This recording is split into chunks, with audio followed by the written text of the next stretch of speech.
আসসালামু আলাইকুম। সুপ্রিয় দর্শক মণ্ডলী, ওয়াজ মাহফিলে বিশৃঙ্খলা। সুপ্রিয় দর্শক মণ্ডলী, ফ্যাসিস্ট আওয়ামী লীগের সময়ে তাদেরকে ফ্যাসিস্ট করলেও খুব কম হয়ে যায়।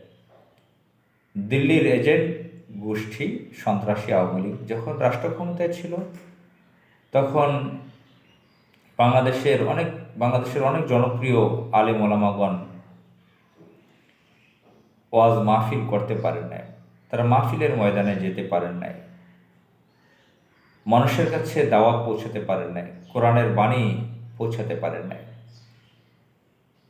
বাংলাদেশ সহ বিশ্বের বিভিন্ন জায়গায় ওয়াজ করতেন, ইসলামের কথা বলতেন, কোরআনের আলোচনা করতেন, কোরআনের কথা বলতেন শহীদ মাওলানা দেলোয়ার হোসেন সাইদি, বিশ্বের বিখ্যাত একজন আলেম।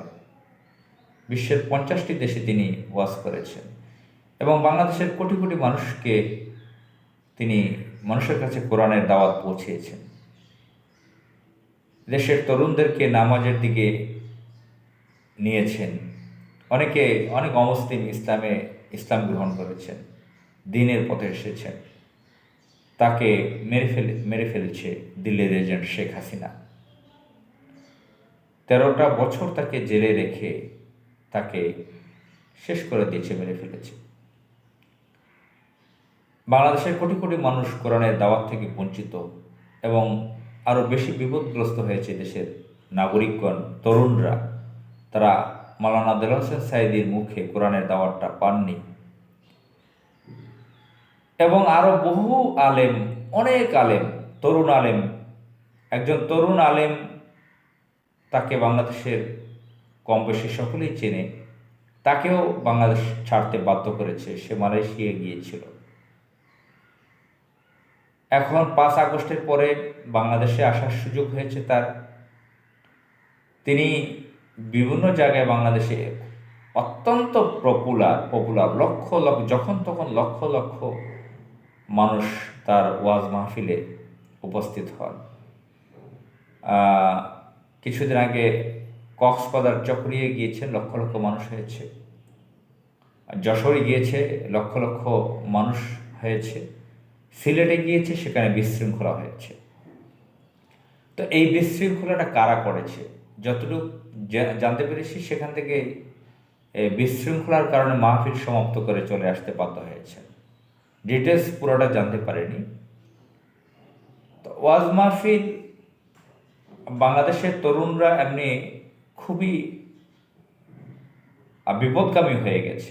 অনেকে সাইকোপ্যাথ হয়ে গেছে, ড্রাগ এডিক্টেড হয়ে গেছে। লক্ষ লক্ষ তরুণরা মাদকাসক্ত।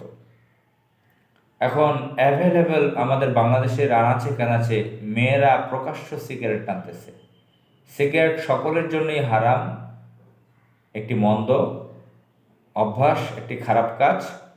এটা বাংলাদেশের নারীরা অন্ততপক্ষে প্রকাশ্য অনেকে খেত না। এখন প্রকাশ্য ঢাকার অলিতে গলিতে বিভিন্ন জায়গায় মেয়েদেরকেও নারীদেরকেও সিগারেট টানতে দেখা যায়। অসভ্যতার সীমা ছাড়িয়ে যাচ্ছে বাংলাদেশের অনেক জায়গায়। তো এই জন্য আলেম ওলামারা এখানে ভূমিকা রাখতেন, কোরআনের দাওয়াত দিতেন। মানুষ এত বেপরোয়া হয়ে যেতে পারতো না। অনেক বেপরোয়া থেকে ফিরে এসেছিল।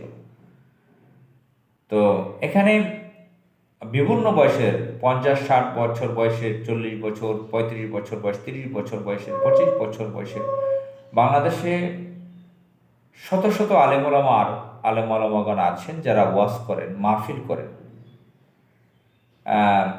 তাদের কারো কারো ভুল ত্রুটি আছে, মানুষ ভুলের ঊর্ধ্বে নয়। কারো কারো ভুল ত্রুটি আছে।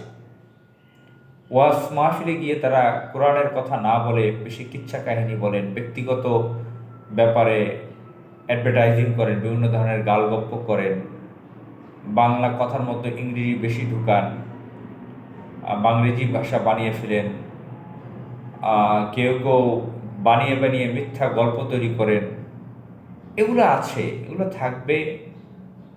100% কারেকশন খুব সহজেই হয়ে যাবে না।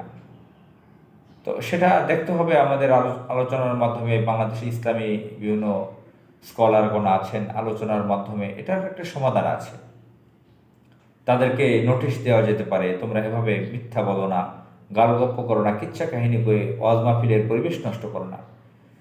কোরআনের আয়াত দিয়ে, কোরআন দিয়ে ওয়াজ মাহফিল করার যোগ্যতা খুব কম আলেমগণের আছেন।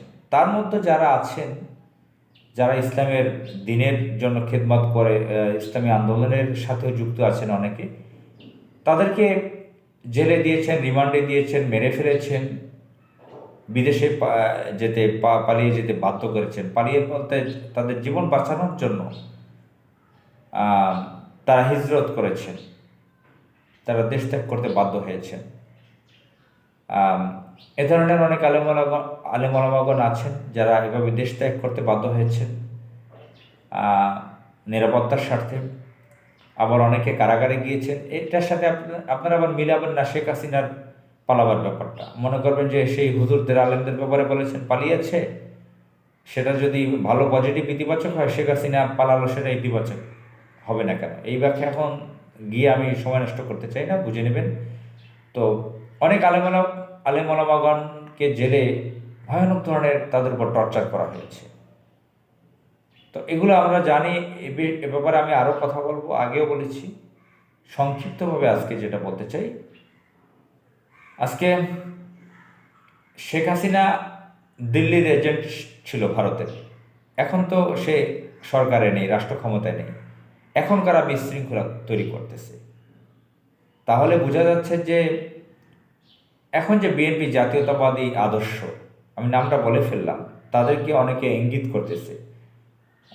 তাদের চাঁদাবাজির ব্যাপারে কথা বলা যাবে না, তাদের ব্যাপারে তাদের যে মন্তব্য কাজগুলো আছে সেগুলো যদি কেউ বলে, সরাসরি নাম না ধরে বললেও তারা বুঝে ফেলে আমাদেরকে বলে ফেলেছে।